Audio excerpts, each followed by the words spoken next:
Welcome to our second to last edition of this spring's Earth Talk series, sponsored by the Earth and Environmental Systems Institute.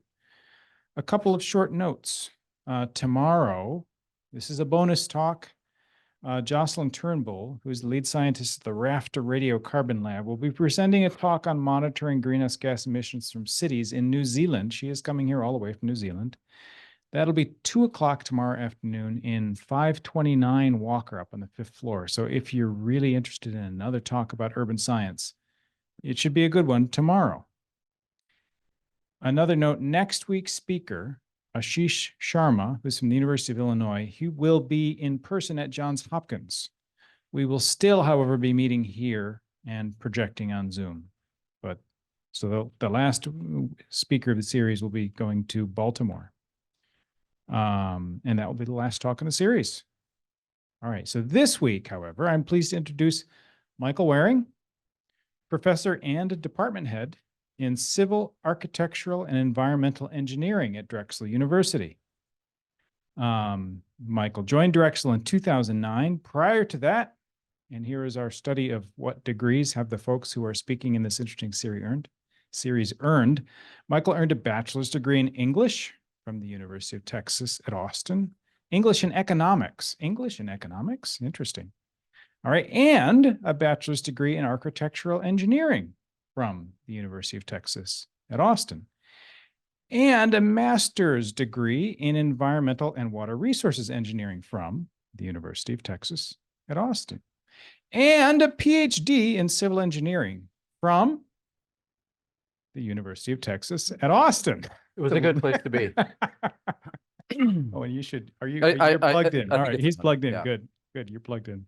So it was a long time in Texas, and then he went to, I'm from Texas. Then he went to Philadelphia, even longer time in Texas, then he went to Philadelphia. All right. And Michael has been to Happy Valley once before. That's another thing we've been checking is how many times have people ever come here. And it tends to be one or the other. I think you're the first, has only been here once. That's cool though. And Michael will speak to us today about his work on indoor air pollution. So let's welcome Michael on his second visit to Penn State. So what is Happy Valley? What is Happy Valley? That's a hard question. Anybody want to suggest the answer to that difficult question? Usually the questions come from the audience, not from the speaker. I could give the boring geographic answer. So there.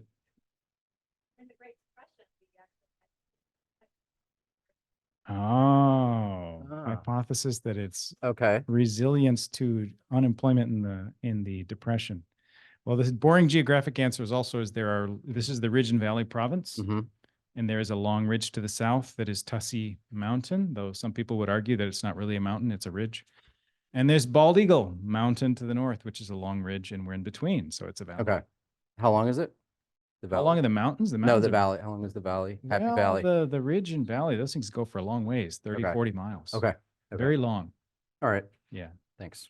Interesting. All right. I'll let Michael go.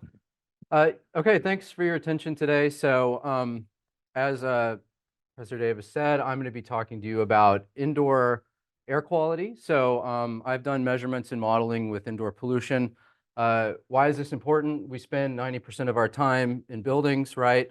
About 5% outside and 5% in transit. Most of our exposure to pollution actually occurs indoors, right? And so what I'm going to be talking to you today is about how outdoor air pollution comes in and how differences in outdoor to indoor temperature and humidity gradients affect the realization of that exposure indoors, okay? And so let me just go ahead and get started. So I'm going to start with a general abstract, and then I'll end with this again to try to orient us on what we've talked about. So outdoor aerosols experience environmental changes when transported indoors, and this is simply because we maintain indoor temperatures at a pretty constant temperature throughout the year, but the outdoor temperature varies, right? Think of it's hotter in the winter than it is outside, and the opposite is true in the summer in most locations.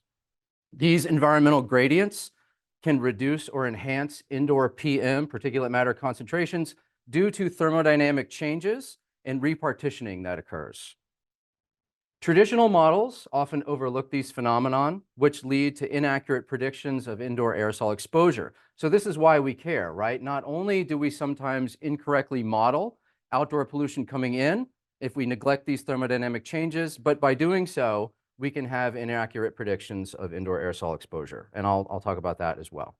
And so this talk explores that. It gives an introduction to observations that we made that demonstrated that, and then goes through modeling that I've done in my group to talk about how we simulated the impact of these effects in different climate zones across the US. Okay, so the motivation, these are the four components of the talk today. I'm going to talk about particle composition and what it is and how temperature gradients influence that behavior. And I'll talk mostly about some studies we did at Drexel using aerosol mass spectrometry. Then I'm going to describe the model that we've created in my group at Drexel, which has the fancy name of images. So this is the indoor model of aerosols, gases, emissions, and surfaces. I'll talk about how it's a thermodynamic model, how it's better from this sense than traditional indoor models, and why we're able to use it to answer these questions I'm talking about today. Then I'm going to, once I've oriented you on what the model is, I'll talk about how we specifically used it to model different scenarios across the United States to look at how this indoor to outdoor temperature gradient affects indoor PM concentrations and how that would affect exposure calculations. And then finally, though the talk focuses mostly on temperature, if I have time, I'll also just briefly touch about how humidity influences this repartitioning behavior. So starting with the motivation, right? So, a lot of people think of particles just as these sort of nebulous amorphous blobs floating around in the atmosphere, right? But they have very strong composition that tends to be well characterized in different parts of the world, right? And that composition can lead to different types of behavior, right? So broadly, particles are composed of inorganic and organic material, all right? And then the inorganic aerosol can be things like ammonium sulfate, ammonium nitrate, chloride particles, right? These sorts of things are very prevalent, and you can see they make up a big fraction of the particle mass around the world. There's also organic aerosol. So, if there's a few classes, a few types of compounds that make up the inorganic side, organics are all over the place, right? Organic aerosol can be composed of thousands of different types of particles that partition back and forth between the air and the particle phase, right? And so what we try to do is broadly classify where these types of particles, where the sources of these different types of organic particles come from. All right, so I'll focus on this a little bit today. So if you think of something like HOA, hydrocarbon-like organic aerosol, these are fresh organic aerosol particles. They're recently emitted from things like combustion, right? They haven't been in the atmosphere that long. If something is in the atmosphere for a while, it tends to oxygenate and be aged, right? It's oxidized. And so it goes from being mostly hydrocarbon-like to being oxygenated, and we call that OOA.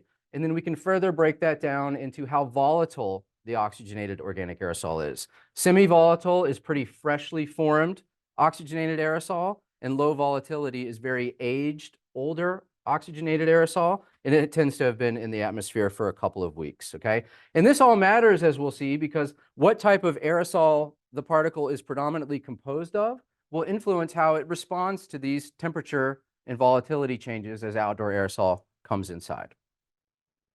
So we studied this at Drexel, right? We were very interested in how this might behave. So I did work with Anita Avery and Pete DiCarlo when Pete DiCarlo was still at Drexel. He's now at Johns Hopkins. And so we received funding from the NSF and also from the Sloan Foundation later to study how outdoor aerosol comes inside and measure these types of volatility changes in responses to temperature gradients, right? And so, we asked this question: how do gradients in T and RH impact outdoor to indoor transport of PM1 components?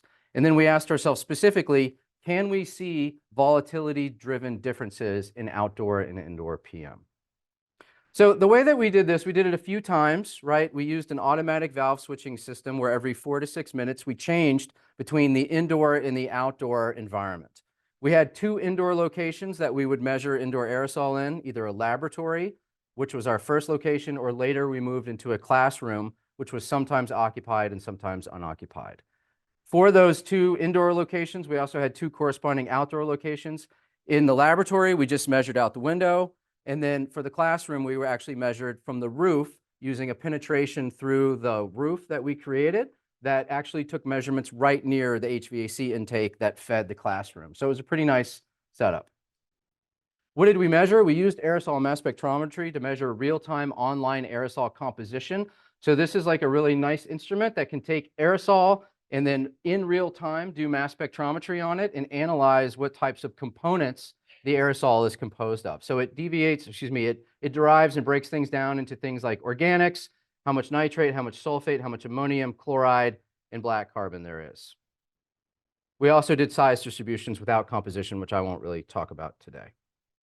So this is an example of what our data looked like after it was mildly processed, right? You can see this is a summer measurement for the class and roof setup. You can see that on the top trace, we have outdoor particle composition, and on the bottom, we have indoor particle composition. So these are exactly matched up in time. You can see we were able, using the AMS, to break it down into organics, to black carbon with our ethylometer, to ammonium, to nitrate, and to sulfate. And then you can see that this is like what the raw data looked like, right? And so, we then had to process this to be able to make sense of it. It's hard to look at this and see what's going on, right? So now we need to reduce it so that we can understand if we're able to discern these volatility-driven differences according to these measurements. So what did we do? We did a few things. The first thing we did is we did species-specific indoor-outdoor ratios calculated on a 1-hour average, right? Real data is messy. We had to break it down into hour averages to get well-behaved results. And then we were also able to break it down on a speciated component, meaning we were able to do indoor-outdoor ratios for each of these different types of organic aerosol components that are up here on the plot, right? For organics, we were able to further break this down. This is something that Pete's group did. They used positive matrix factorization on organics, and then they're able to break it down into those types of volatility-based organic components we talked about, right? Hydrocarbon-like organic aerosol, cooking organic aerosol, and oxygenated organic aerosol, okay?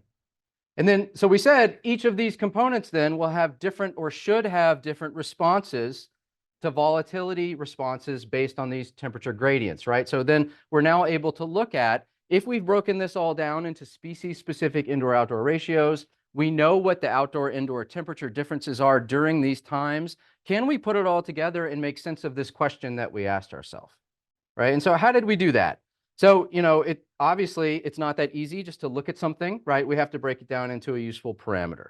So this is our reasoning, right? So we wanted to parameterize how inorganic and organic components responded to these temperature gradients. We started with this basic assumption that the sulfate component of the aerosol, the ammonium sulfate component, is non-volatile, meaning it does not respond to temperature changes going from outdoors to indoors, okay? It mostly resides in the particle phase.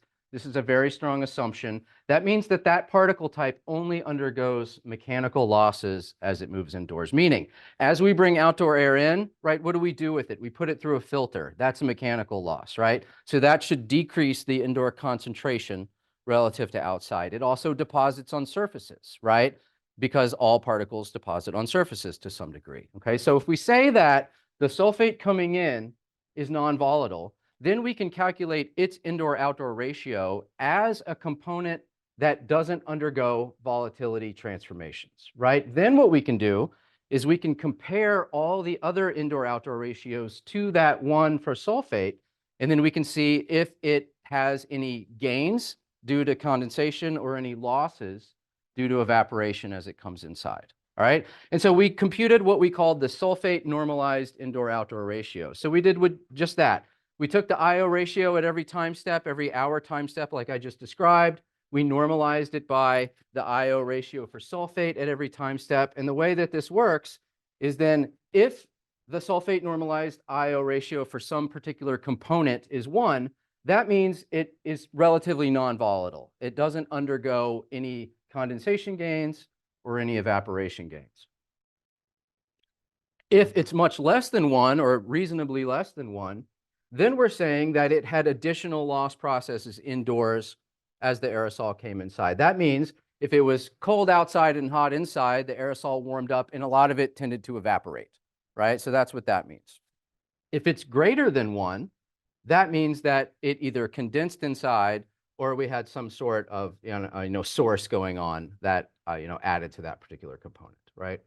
So what did that look like? Okay, so this is a breakdown. We did this over winter and summer campaigns, and you can see how this looked on this plot. So I'll just talk about a few particular things, right? One is that we see that the nitrate aerosol has an IO, a sulfate normalized indoor-outdoor ratio that's much less than 1. That means that it tended to come inside and almost always volatilize, right? And knowing what we know about ammonium nitrate, it very easily volatilizes into ammonia and nitric acid, right? So this is like to be expected, right? We also saw that it volatilized more in the winter than it did in the summer. And this again is based on the theory that what we expected, because as cold air comes inside, it's much hotter, right? And so that warms up the aerosol population. We tended to get a lot of volatilization. So we did see what we thought we might see, okay?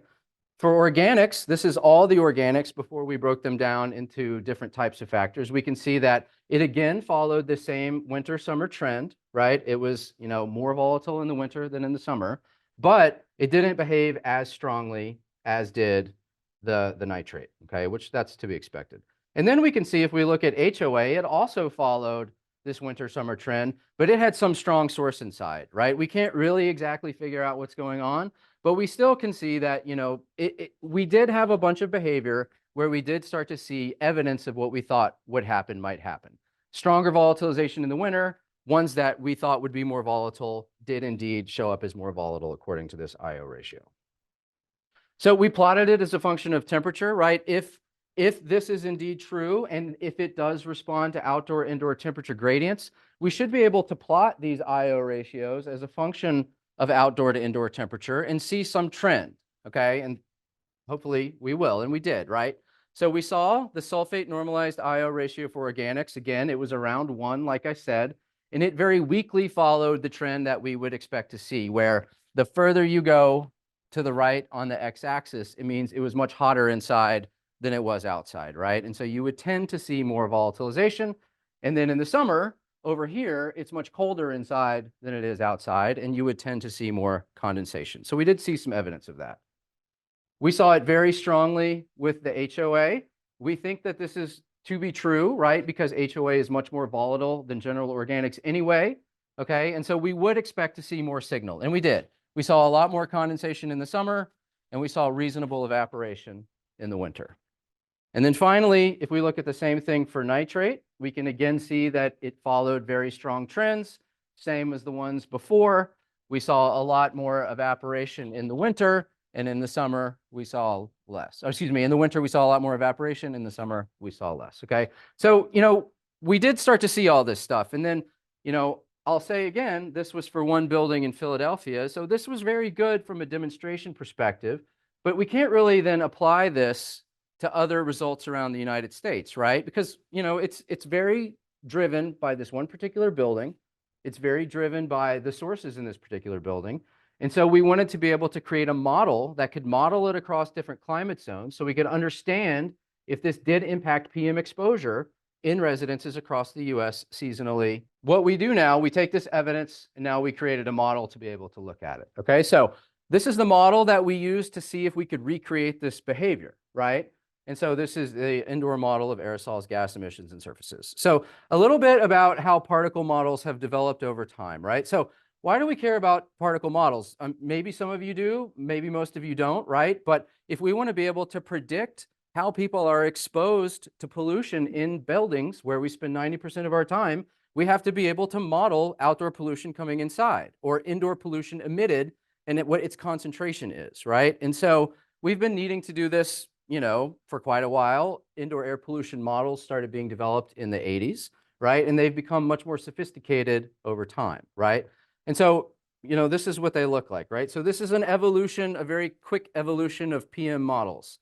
Bill Nazaroff, who just retired from Berkeley not that long ago, and Glenn Cass, his advisor, I think when he was at Caltech, in 86, they published this well-mixed box model of indoor gas and indoor aerosol behavior, right? And this is essentially the very basic breakdown of what you would need to do to model an indoor concentration. All right, I'm not going to go through all these parameters specifically, but let me just show you the equation, right? So, if you've done any environmental engineering, you've done mass balances before, right? This is just a mass balance on an indoor particle concentration or an indoor gas phase concentration, all right? Pretty straightforward once you know what you're doing. So with a mass balance, right, we predict the accumulation of some concentration over time, right? How the concentration changes with time. And we do that with this general collection of sources coming from the outdoor air, where you can see all these lambda terms are just different ways the air can get into the building, right? Ventilation, natural ventilation, or infiltration across the envelope. If we know some outdoor concentration and some filtration rate, we can put all that together and predict the source rate of any pollutant indoors that we want to. We can also account for indoor emission, right? For particles, this is very prevalent. We emit particles inside all the time, cooking being probably the strongest pollutant or particle emitter that we do, at least in residences. And then finally, those are our two sources. We also have losses from indoor air. Just as outdoor air is coming in and bringing outdoor concentration of pollutants with it, it's also taking what's inside and pushing it back outside, right? And so we have ventilation losses, natural ventilation losses, infiltration losses, recirculation and filtration losses, and deposition to surfaces. So this is the kind of model that you would use for something that was static or non-volatile, meaning this does not consider volatility changes, right? This is just, say, a basic particle coming in. We don't care about temperature. We don't care about volatility. This is how we would predict its concentration. This developed over time to look at things like particle matter distributions and dynamics. So, right, I'm just talking about particles from a bulk mass concentration perspective. You can also track the number of particles and its distribution moving around spaces if you want to. Newer models have also looked at chemistry and particle formation. So since particles, right, they can be emitted from things like cooking, we now know that they can be emitted from things like chemical reactions. Ozone can react with common indoor pollutants and make low volatility products that partition and form new particles, okay? So if you have an air freshener in a high ozone environment, you're making particles inside. You just didn't know it, right? And so this can now be taken into effect. And then finally, we saw this need to capture thermodynamics to be able to look at this indoor-outdoor partitioning behavior that I showed in the previous section, and that's what I'm going to talk about today. That was our main contribution, I think, with images. So, right, I've been alluding to all of this, but particles exist in a dynamic state, right? They're not static. An aerosol is a gas phase and a particle phase, and they're always exchanging material with each other, right? You get a resultant concentration of both, but they're in a state of dynamic equilibrium, right?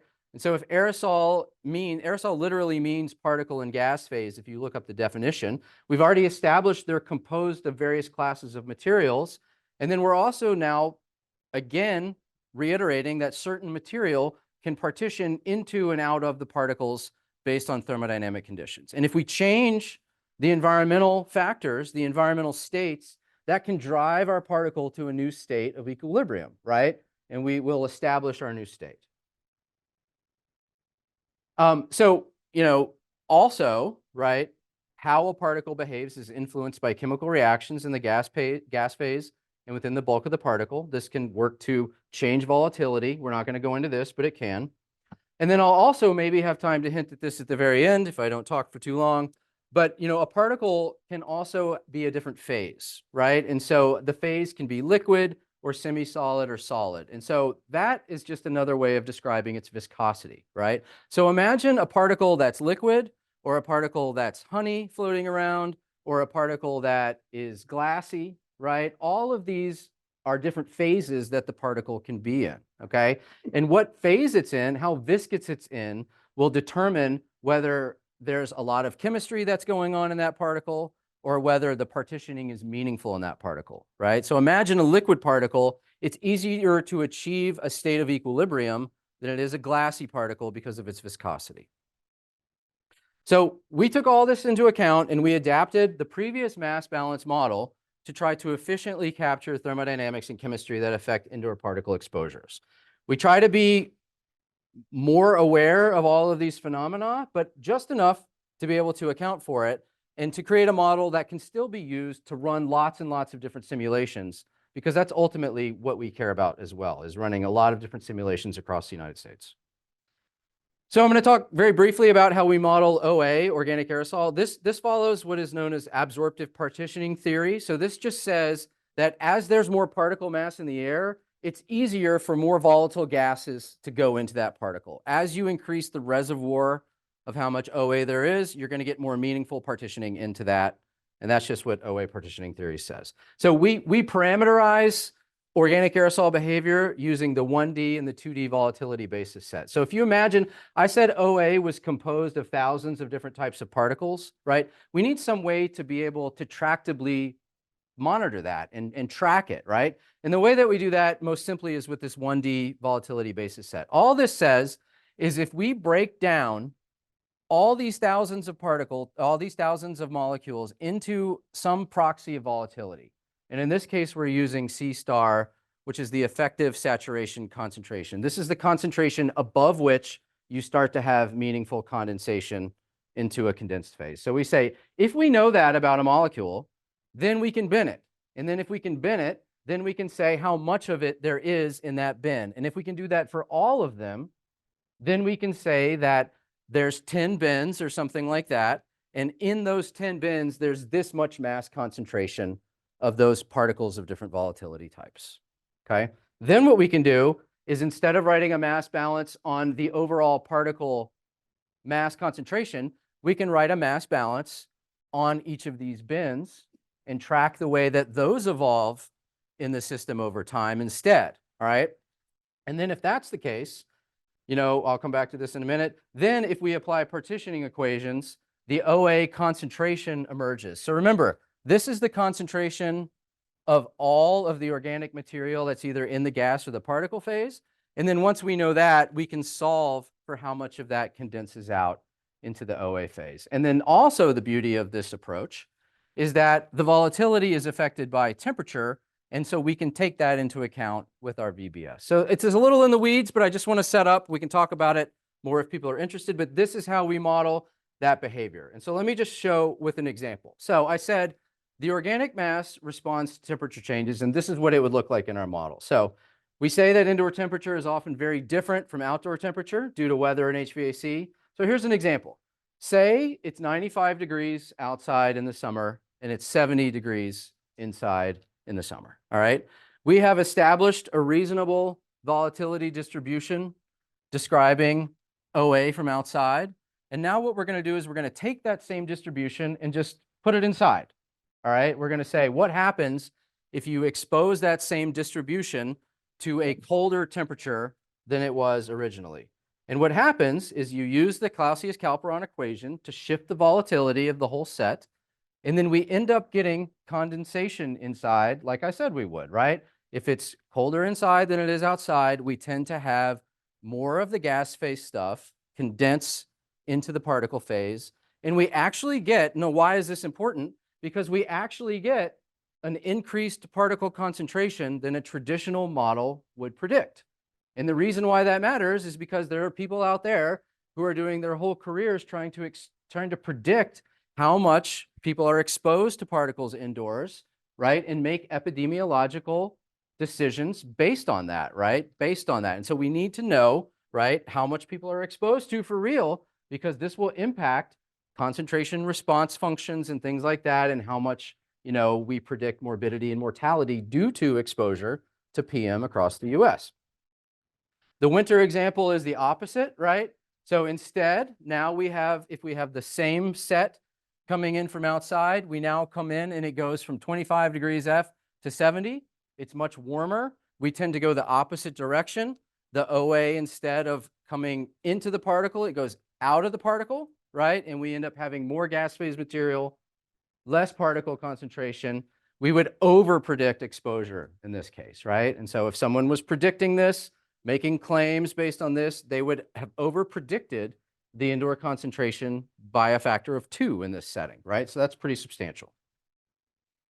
Now, the way that we do this, right, I showed you at the beginning, we had AMS measurements that we were able to decompose into these types of things. I said HOA, OOA, total OA. This is nice because we also have volatility basis set profiles published for all these things. So these are what we used in our model, all right? And so now what did we do? Now I've explained the motivation. I've explained the model that we're going to use. And now I'm going to say how we actually modeled this across the US. All right. And how do outdoor to indoor temperature gradients affect this repartitioning? And how much does that affect indoor exposure calculations? So the way that we do this, our general model effort was we used this combination of historical data for outdoor variables with a Monte Carlo housing approach. So I don't know if you're familiar with a Monte Carlo approach, but basically you treat certain input variables as corresponding to probability distributions that describe what that variable looks like. And then you do multiple runs, like say 1,000 runs. And every time you do a run, you grab a random sample from that distribution. All right. So it's a pretty powerful way of doing larger scale modeling if you're not familiar with it yet. We created a US data set to explore the impact of these temperature gradients on partitioning only in residences. So we spanned 16 cities, all right? We created a data set for 16 cities across the US representing the 16 ASHRAE climate zones. And the reason we did this is because I'm arguing that so much of this is weather dependent. We want to be able to capture 16 cities that well describe the range of different types of weather across the US. So our outdoor variables, these were day averages for 6 years and included things like PM, speciated by inorganic and organic components, as I described before. We also got outdoor temperature, relative humidity, ozone, and other pollution. For our housing, we used characteristics that were similar in each city, but varied according to probability distributions we took from the literature. And then for all cases, this is what we did. So we have 16 cities, we have 6 years of data, we have concentrations every day in all of those 16 cities and weather every day in all of those 16 cities. And then we simulated two cases. One, there's only mechanical changes as the pollution comes inside. And then two, there's the mechanical changes plus the thermodynamic changes that I've talked about. So one set of calculations well characterized the repartitioning due to the temperature differences, and one set ignored it. All right, and then we compared 1 and 2 to be able to understand the difference between taking that into account or not. Okay, so this is what, let's skip that. This is what the cities that we looked at were. Okay, so these are just ASHRAE 16 climate zones. We looked at our cities corresponding to those. We looked at humid, we looked at dry region, marine region, and you can see we've got a range of cities up here that we were able to consider, including Baltimore for those as part of the BSEC project. This gave us a nice range of indoor conditions. You can see relative humidity varied inside by season very strongly, and we got a really nice range. Of course, the temperature varied much less because the temperature is the variable that's held reasonably constant by the HVAC system, while the humidity has more fluctuations and is less controlled, though sometimes reasonably controlled by air conditioning. This is an example of our median concentrations across the entire simulation domain. I'm not going to go into this too much other than to say we broke them down into the same stuff I said we would, right? We have HOA, SVOA, LV, COA, and SOA. We have inorganics, and then we also looked at water, right? We have outdoor pollution, and then we have indoor pollution, and indoor concentrations are typically higher inside than outdoors. And this is because of the strong role of indoor emissions, right, reflected in residences. Okay, we do a lot of things inside that make particles. However, for this next study I'm talking about, we pretty much just looked at what happened to the outdoor stuff as it came inside. So again, our PM composition included all these types. And then these are our results, right? So this is the results over 6 years of modeling for 2 aerosol components. And let me break this down. Does this work? It's okay. It's okay. It's fine. No, it's all right. I'll just talk. It's fine. Yeah, it's fine. So these are like 6 years, right? And these are for 2 components. The HOA. Did I do something wrong? Okay. Okay. Right. I'll do that. Okay, thanks. So we have, I'll just walk. It's fine. It's fine. Thank you. So we have 6 years of data, right?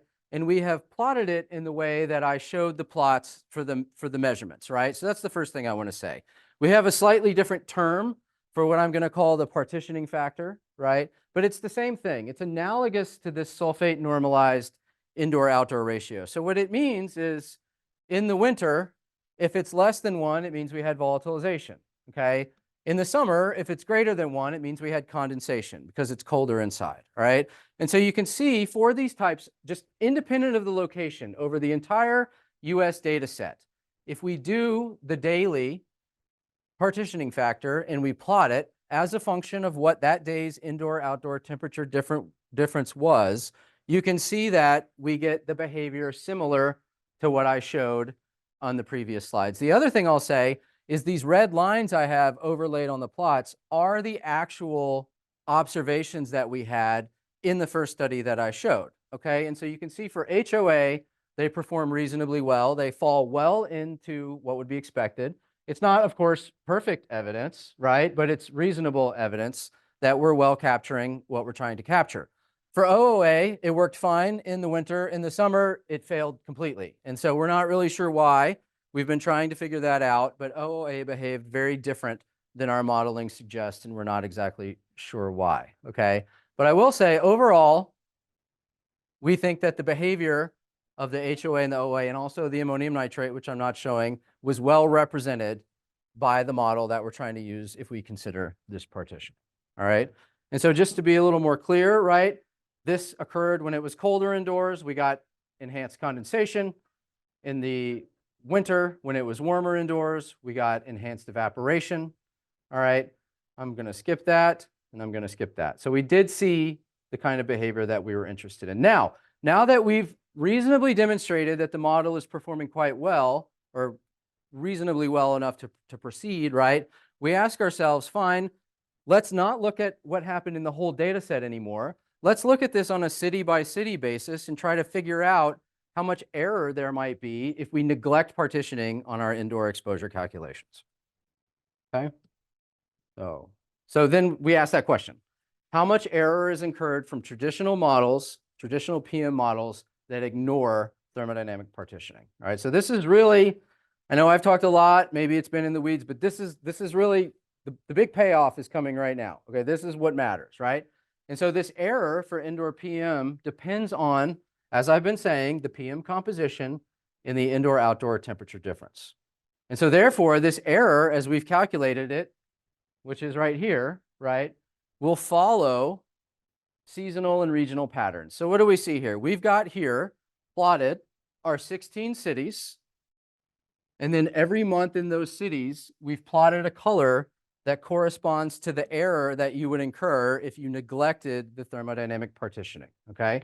And so what we see is in the summer, we tend to get an under prediction, right? And that's because as the particles come inside in the summer and they warm up, right, we lose, or as they cool down, we gain material, right?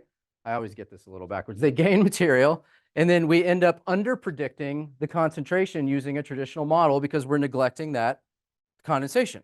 The opposite is true in the winter, right? In the winter months, the cold air comes inside, it heats up, so we lose a bunch more particle mass than the traditional models would say, and so we end up over predicting the particle concentration. And not only does this phenomenon occur, right, that we think we're arguing it occurs, right, but I'll say that it can be pretty substantial, right? So this ranges from, minus 60 to plus 60% error. So we're saying you can get a factor of about 1.5 times the particle concentration in either direction, right, wrong at certain times of the year in certain locations if you're not including thermodynamic considerations in your calculations, all right? And so we think this is important. We think that this has implications for all sorts of indoor exposure modeling. So, we recognize that everyone can't have a particle model like we do, right? Everyone can't run this all the time and use the volatility basis set. And sometimes people are going to want to use standard particle models and be able to predict this impact. So what we did is we actually created this reduced order model, right, which is just a linear model. It's a multiple linear regression where we take input about the outdoor particles, about the temperature difference, about its composition, if it's known, and we predict what we call the correction factor, which says, fine, you don't want to use this model like the full model, which makes sense. What you can do is you can predict the indoor concentration using your mechanical only model.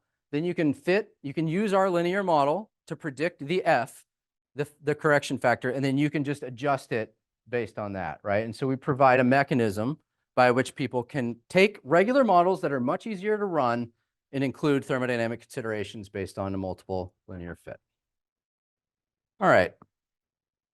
So I will say, I'm not going to talk through these specifics too much because I'm running out of time and I want to leave a little room for questions. But, I talked earlier about the phase state of the aerosol. And so I'll say now, like, this is more complicated than this, right? So we think this happens, but it's still driven in part by the phase state of the aerosol indoors. Okay. And so imagine I was talking about the liquid versus the semi-solid versus the solid, or the water versus the honey versus the glass. And what drives the indoor aerosol phase state is largely the indoor relative humidity. Okay. So if it's really dry, like in the winter, you're going to have a more semi-solid or solid phase. It's going to be more glassy. You're going to have just less liquid in the particle, and it's going to have less diffusion and higher viscosity. Okay. And so that's going to inhibit potentially some of the repartitioning that goes on, right? We've been assuming it's at equilibrium for all of this work, but really it might be a kinetic process. It might be a little slower than equilibrium would suggest. Now, contrast that to the summer when it's very humid inside often. We have humidities of 60% relative humidity, something like that. That tends to drive the particle more to a liquid phase.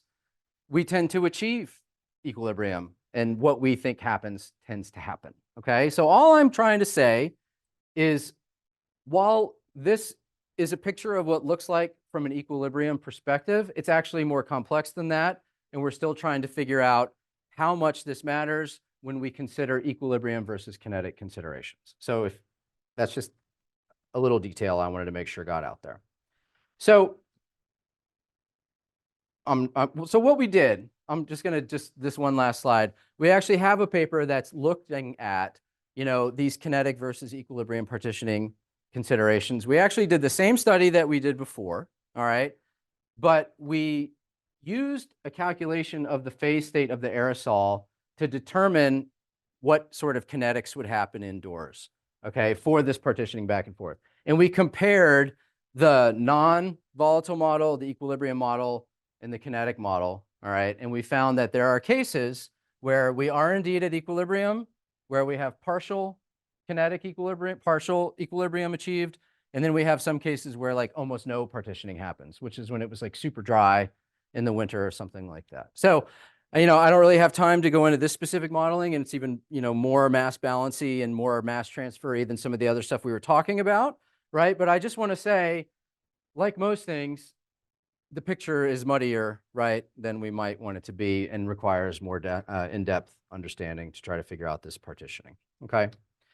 So let me just recap what I talked about today. So one, if this is all you remember, I think I would feel good about it. Outdoor aerosols experience environmental changes when they come inside, right? It's hotter or colder inside than it is outside, right? Because of the outdoor weather and because of HVAC systems. I focused on temperature, but these gradients, like temperature, they can reduce or enhance indoor PM concentrations because of this thermodynamic repartitioning I talked about. Traditional models often overlook this, which can lead to inaccurate predictions of indoor aerosol exposure, which I demonstrated at least partially on a city-by-city, month-by-month basis across the US. And then this talk explores how we put all of these thoughts together to try to simulate these impacts. I talked about the reduced order model, but then I also, of course, exposed ourselves and said it's even more complex, right, than we have been able to sort of get our handle on, and we're trying to figure it all out. All right. So I just want to say thanks. I want to acknowledge my co-author. So Brian Cummings is a research scientist who works with me. He and I have developed this images model. He's been great. Peter DiCarlo was at Drexel. Manabu Shah was at UC Irvine. Anita Avery was at Drexel, and Ying Li was at UC Irvine. This work was funded by the Sloan Foundation. We were part of what was called the Modeling Consortium for Chemistry of Indoor Environments. There was a group of about 7 PIs. We were able to get together and work at very different spatial scales to try to improve indoor models and their sophistication. And this is what we did as part of that. So I just want to say thanks for your attention, and I'll take any questions if you have any. Thank you, Michael. Before I forget, if you are in Sue's class and you haven't signed in, sign in before you get out of here. The sign-up sheet is back there somewhere. And if you're online, put your name in the chat. Thanks. Okay, on to questions. we can start in the room. If you have questions online, please feel free to put the questions in the chat. We'll take a look in a sec. Thank you for coming in to talk, first off. And then secondly, when you were talking about the um, winter and summer patterns, it was only with a certain types of those gases. Can you explain why I think it was COA had an inverse to where it was doing the opposite of what you were expecting? Yeah, so I don't know. I don't know the good answer to that, other than it may have been a more complicated way that certain particles were introduced into the indoor environment, right? So I'll say that most of the COA came from a bunch of food trucks, which were right nearby. And so the HOA and some of the general OA that we said may have been more regional and may have come in and behaved a little bit more cleanly than some of the COA, which could have infiltrated into the space from multiple directions. So I think it's just that it's less well behaved. That's kind of the best answer I can give. For the HOA, we also think that though it had a good summer winter behavior, it was much higher indoors. We've been seeing traces of this HOA source inside that we're not exactly sure where it is. This is an engineering building. There's labs, you know what I mean? So, that's as good as I can sort of say. But the COA was definitely something we were curious about. But I think it's just, it came from up here, it came from down here. It was a little bit not that well captured by the roof, even though more of it infiltrated in than we had maybe accounted for. But thanks. Great talk. I have two questions. You show us 4 outlines, among them number 2 and 3. Usually, experiment with the different temperatures, right? In that case, I think it is a little bit dangerous because I could not see too much the RH effect, relative humidity effect, and you only consider the temperature differences if then which mechanisms are most dominantly affect in your experiment in terms of aerosol dynamics, the coagulation and the collisions, and in your case, condensation. So how about the other dynamic processes? Well, that's a really good question. We just saw a much less discernible trend with RH than we did temperature, right? And we weren't able at the time we did the paper to model the phase state implications like we did. And I don't even think we would have enough information to maybe really do that.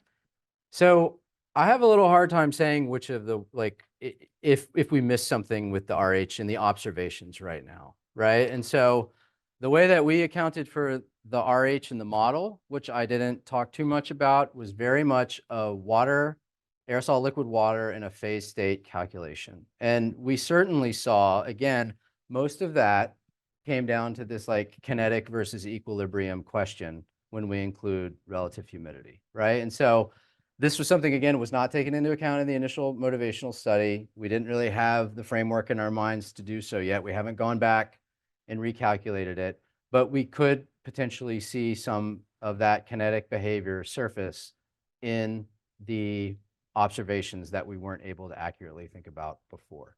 So that's how I would say that the things, reflect or would surface in the observations if we were able to take RH into account.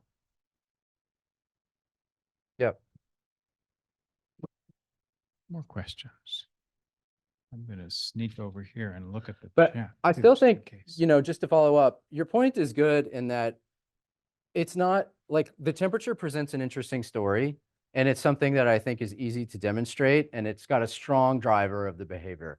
It's much more complicated than that, what's really going on. And I think the humidity question definitely is in line with that kind of, point. I tried to make at the end that though we think this happens and though it's interesting, it's still, we're not convinced we're accurately describing all of it yet. And, we want to make it clear that the humidity needs to be investigated more thoroughly for that kinetic reason. So thank you. We have a question online. Do you know if indoor air quality is strongly influenced by the type of cooling, such as central air window unit, swamp cooler? Yes, certainly. So, I think at its most basic level, whether the system for cooling the indoor air is a central forced air system is a big driver on some of the IAQ considerations, right? If we have a central system, we likely, hopefully, have a filter in that system. We're likely, hopefully, filtering some of the indoor air, right, with that.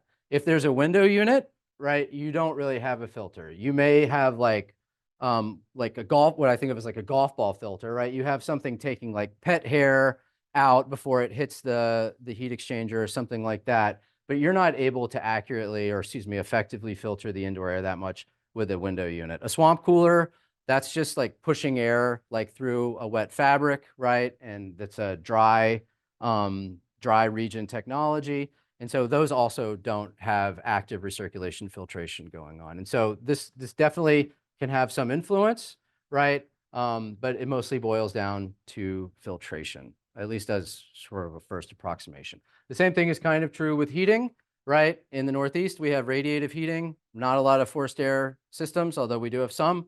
So those don't have filtration. If you have a heat pump or sort of a gas furnace, right, you may have a forced air system. You may have a good filter. It may run enough to reduce some indoor concentrations.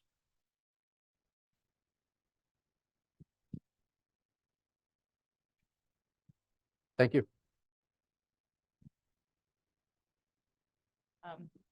Thank you. So I missed some minutes in the beginning, so maybe I missed some of the model description.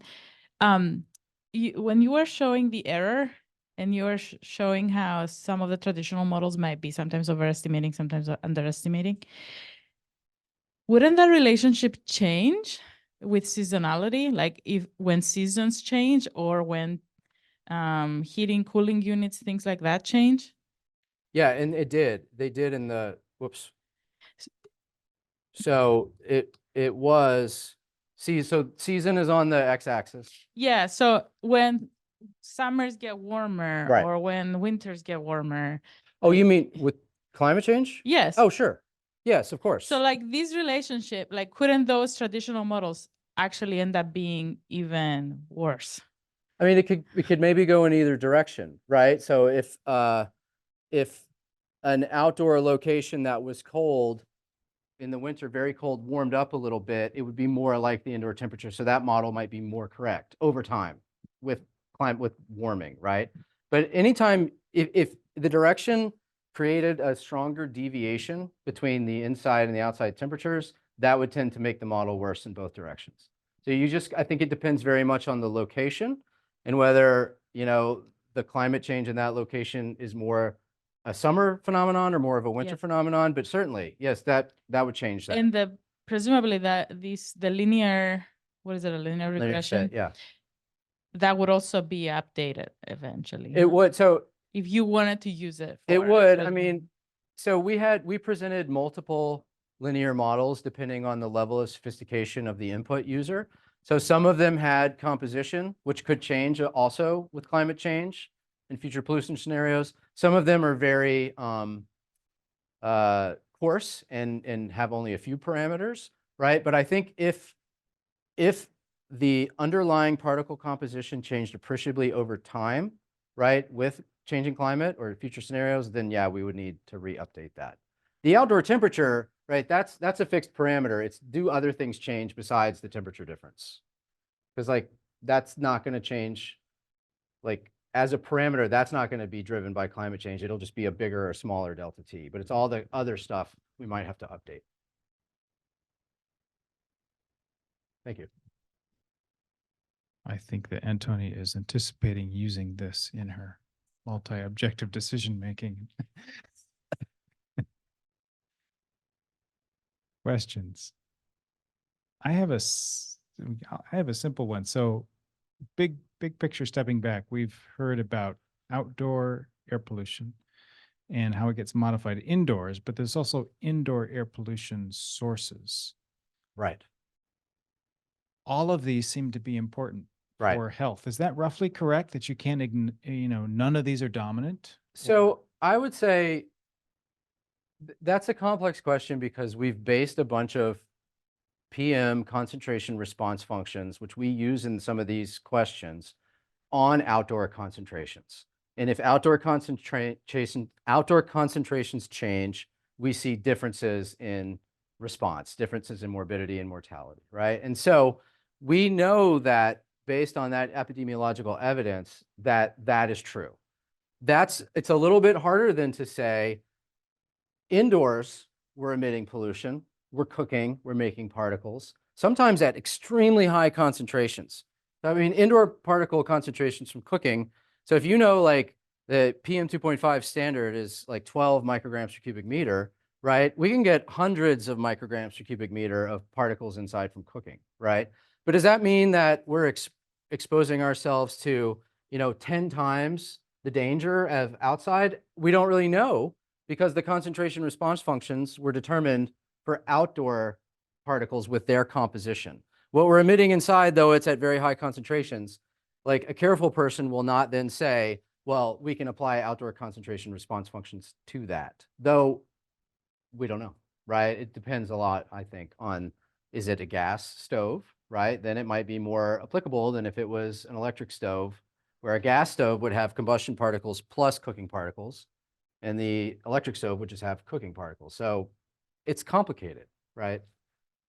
I mean, it would also be nice to see more work done where outdoor composition of these different factor types I talked about, concentration response functions could be developed for those as well, right? Not just bulk PM. I mean, this is where we'd like to go, because then we could expect to see different concentration response functions for different cities based on their composition, and maybe understand it a little bit better.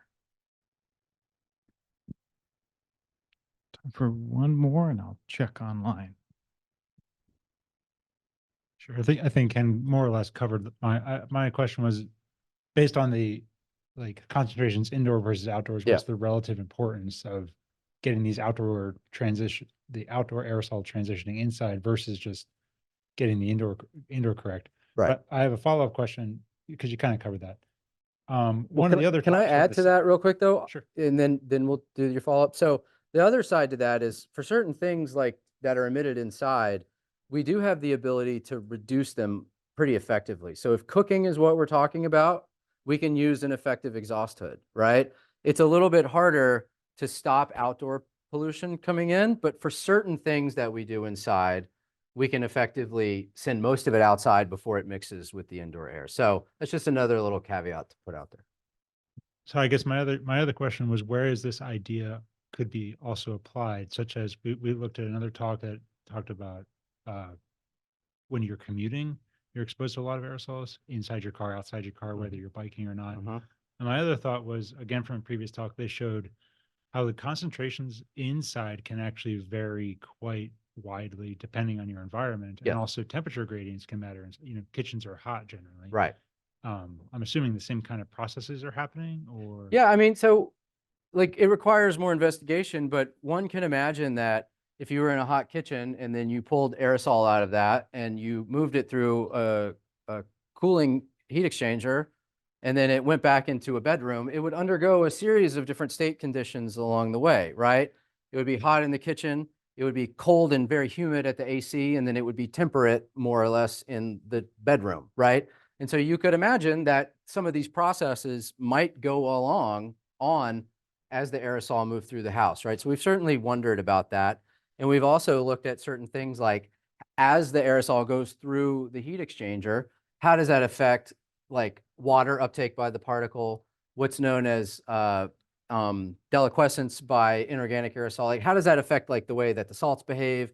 There's like a lot of questions that you're really hinting at that are like within one building as well, which I think are very interesting to think about. We also think that we actually, as we move aerosol through the cooled heat exchanger, there's condensation on the surface of the AC. We think we lose water-soluble organic gases to that, right? Some studies have demonstrated this, right? So it's highly complex, I think, and it's true. You said something else I wanted to respond to before that last question. Do you remember?